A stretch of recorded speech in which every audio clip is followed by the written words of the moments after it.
Witam serdecznie wszystkich, którzy są zainteresowani różnymi sprawami niewyjaśnionymi, odkryciami i tego typu rzeczami. I dzisiaj chciałem przejść do tematu związanego z tajemniczą taką humanoidalną rasą, która zamieszkuje Arktykę, wraz oczywiście z Niemcami. Kto to byli Niemcy i o co chodzi z tą Arktyką? Za chwileczkę do tego tematu przejdziemy, ale najpierw zachęcam bardzo serdecznie, żeby zalajkować, wyrazić swój komentarz. Może to być komentarz nawet taktyczny, albo na końcu nie zapomnijcie o komentarzu, o podsumowaniu tego tematu, jak i również zasubskrybować, jeżeli jesteście pierwszy raz. Grzebcie, szperajcie w tej playliście i w ogóle na całym kanale znajdziecie tu masę ciekawych rzeczy, które Wam się na pewno spodobają.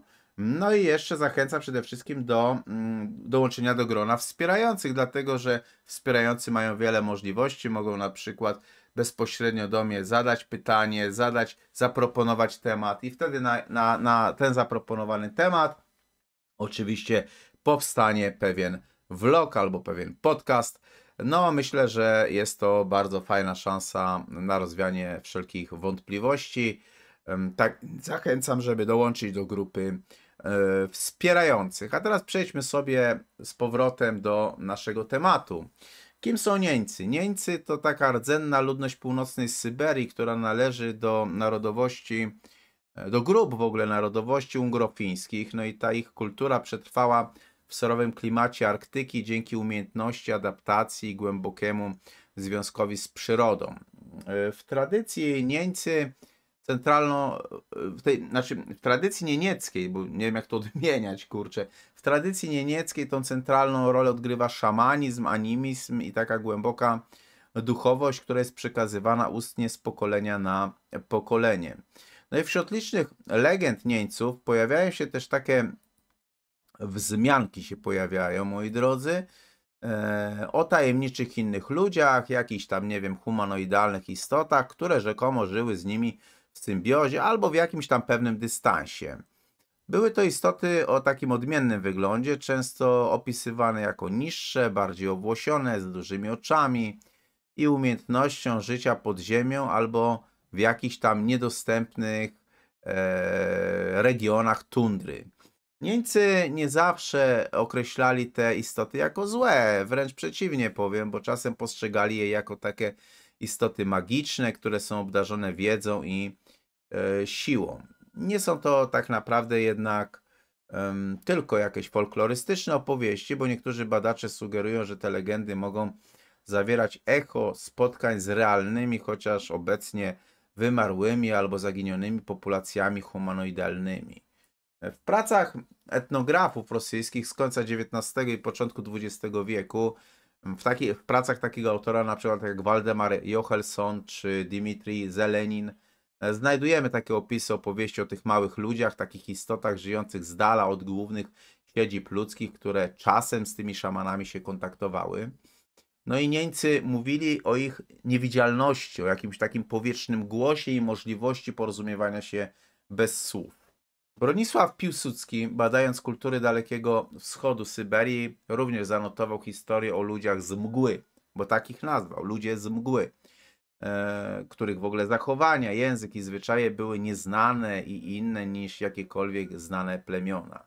W języku Niemców oraz ich sąsiadów, takich jak Chantowie czy Ewenekowie, znajdują się słowa niepasujące do rdzeni uralskich czy tungurskich. Przykładem takim może być określenie sichryr, które oznacza niewidzialnego ducha, które nie ma analogii w innych językach uralskich. No i niektórzy językoznawcy sugerują, że mogą to być zapożyczenia z nieistniejącego już języka tajemniczej populacji. Michel Fortusset, badacz języków arktycznych, wskazywał na możliwość istnienia tego zapomnianego substratu językowego w Arktyce, który mógłby odpowiadać wymarłej kulturze, w ogóle niekoniecznie ludzkiej w takim naszym rozumieniu. No i w rejonie doliny rzek Tas i Pur odkryto w latach 90. XX wieku pochówki ludzi o nietypowej budowie ciała. Tam te postacie miały niski wzrost, bo średnio około 130 cm, masywną czaszkę, szerokie barki, no i nietypową taką symetrię twarzy. Te pochówki zawierały przedmioty wykonane z materiałów, które nie są powszechne w tej części Arktyki. Na przykład w tych pochówkach odnaleziono fragmenty nefrytu czy szkła wulkanicznego. No i w 2017 roku w okolicach półwyspu Taimir dokonano odkrycia szkieletu istoty o zdeformowanej czaszce i oczodołach, znacznie większych niż przeciętne ludzkie. No i analiza DNA wykazała obecność rzadkiej haplogrupy Q1A, która współcześnie występuje niemal wyłącznie w niektórych populacjach Indian Ameryki Północnej, co sugeruje bardzo starą migrację lub zupełnie inną jakąś genezę. Niektórzy badacze, tacy jak na przykład dr Swietłana Tarnogorskaja, uważają, że znaleziska te mogą pochodzić od przetrwałych przedstawicieli archaicznej linii Homo sapiens albo nieznanej formy archaicznego człowieka, która przetrwała dłużej w tej izolacji Arktyki.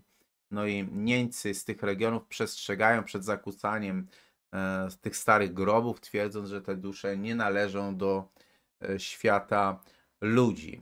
Pojęcie Syraj, czyli te istot żyjących w świecie duchów, lecz zdolnych do chwilowego ukazania się ludziom, występuje również wśród Chantów czy Ewenków, bo te istoty opisywane są jako jasnoskóre, bezowłosione, z dużymi oczodołami i w ogóle tak poruszające się bezszelestnie. W niektórych przekazach z południowego Uralu mówi się o ludziach, którzy przyszli z zorzy polarnej i zabrali dzieci, by nauczyć je rzeczy, których nie zna żaden człowiek. Istnieje kilka takich teorii alternatywnych, na przykład hipoteza paleoastronautyczna, bo Erich von Däniken sugerował, że Arktyka mogła być miejscem kontaktu z obcą cywilizacją, która pozostawiła po sobie nieliczne genetyczne, kulturowe ślady, albo na przykład może istnieć taka teoria przedludzkiej cywilizacji, bo niektórzy niezależni badacze, na przykład Felix Koneczko, postulują, że przed Homo sapiens mogła istnieć inna humanoidalna cywilizacja, która rozwijała się w ciepłej Arktyce sprzed epoki lodowcowej. Szczerze powiem tak, chociaż nie ma bezpośrednich dowodów na istnienie tej humanoidalnej rasy współistniejącej z jeńcami, to istnieje zbyt wiele zbieżności, by ten temat w ogóle w jakiś sposób zignorować. Na przykład istnieją etnograficzne relacje z różnych epok i plemion, istnieją niezwykłe znaleziska archeologiczne i genetyczne anomalia, istnieją lingwistyczne ślady, które sugerują istnienie zapomnianego języka. No i też są powtarzające się motywy mitologiczne. I to wszystko może wskazywać na istnienie zapomnianej jakiejś izolowanej grupy, być może reliktu jakiejś prehistorycznej rasy. Jakie ma to znaczenie w ogóle dla nauki? No, istnieje konieczność prowadzenia badań interdyscyplinarnych, czyli trzeba wspólnie robić to z genetyką, etnologią i archeologią. Trzeba mieć większe jakieś takie uznanie dla tradycji ustnych ludów tubylczych jako takiego źródła informacji o prehistorii. No, istnieje też potrzeba rewizji naszego rozumienia historii Arktyki. Jako ciekawostkę powiem coś takiego, że jedna z nieńskich legend mówi, że kiedy śnieg zacznie śpiewać, a zorza zaśnie na ziemi, dzieci powrócą z głębin, ich oczy będą wielkie, będą widziały wiele, a ich słowa będą ciche, bo niosą prawdę. No i dla niektórych ta właśnie poetycka metafora, w ogóle te słowa są tą taką poetycką metaforą, dla innych jest to po prostu ostrzeżenie. Kilka jeszcze takich ciekawostek podam, no bo badania genetyczne, między innymi te z 2014 roku przeprowadzone przez Instytut Genetyki Człowieka w Nowosybirsku, wykazały, że Niemcy posiadają unikalne mutacje genów odpowiedzialnych za metabolizm tłuszczy i odporność na mróz. I to też sugeruje długie osiedlanie się w Arktyce, być może wspólnie z innymi jakimiś nieznanymi grupami.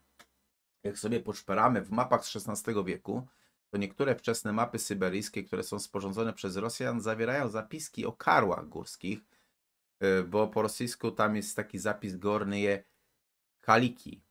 No i te karły górskie, relacjonowano w ogóle ich istnienie i relacjonowali to rdzenni mieszkańcy północnych rubieży. I to wskazuje też na takie wcześniejsze zainteresowanie tymi opowieściami przez kolonizatorów i przez badaczy. Zerknijmy też sobie do zapisków Franza Boassa, bo chociaż on skupiał się głównie na inuickich ludach Kanady, to Boas wspominał o takiej zaginionej rasie zwanej przez Inuitów Tunit. takich małych, silnych istotach, które mogły zamieszkiwać północ, zanim przyszli ludzie.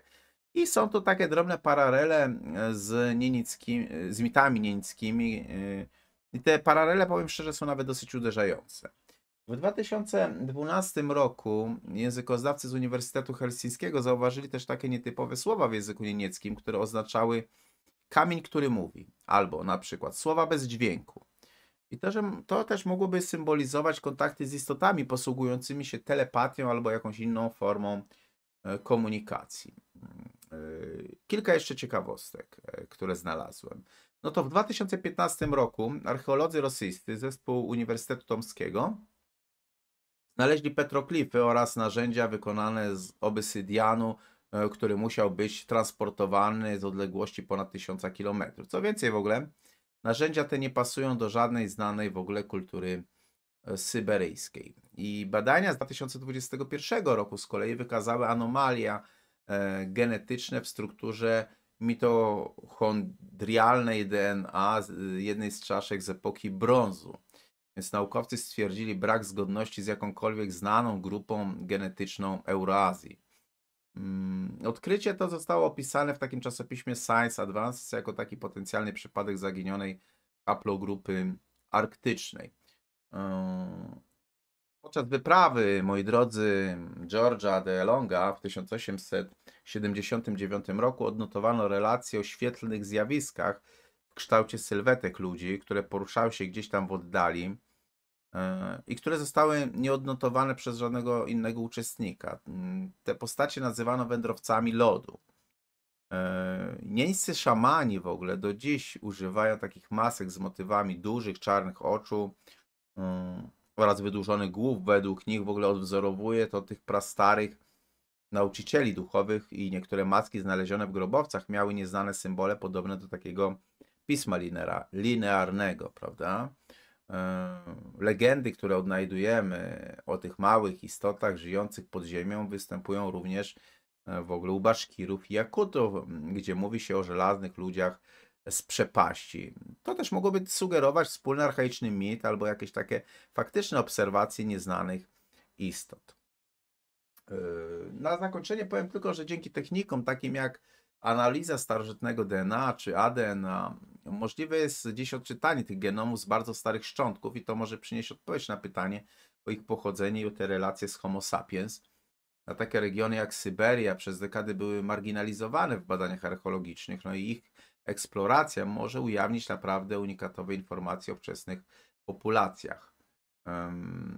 Topienie się tej całej wiecznej zmarzliny odsłania też przede wszystkim kolejne ślady dawnych kultur, no w tym też potencjalne ślady tej zagadkowej populacji. No właśnie, jakie jest Wasze zdanie na ten temat? Zostawcie ślad w komentarzu, będę wdzięczny i ponawiam, zachęcam, żeby włączyć się do grupy wspierających, nawet tej początkujących wspierających, to wtedy będziecie mieli więcej szans, więcej możliwości zadawania pytań, proponowania tematów i Wasze tematy będą proponowane i będą przedstawiane tutaj na kanale. Pozdrawiam serdecznie, trzymajcie się.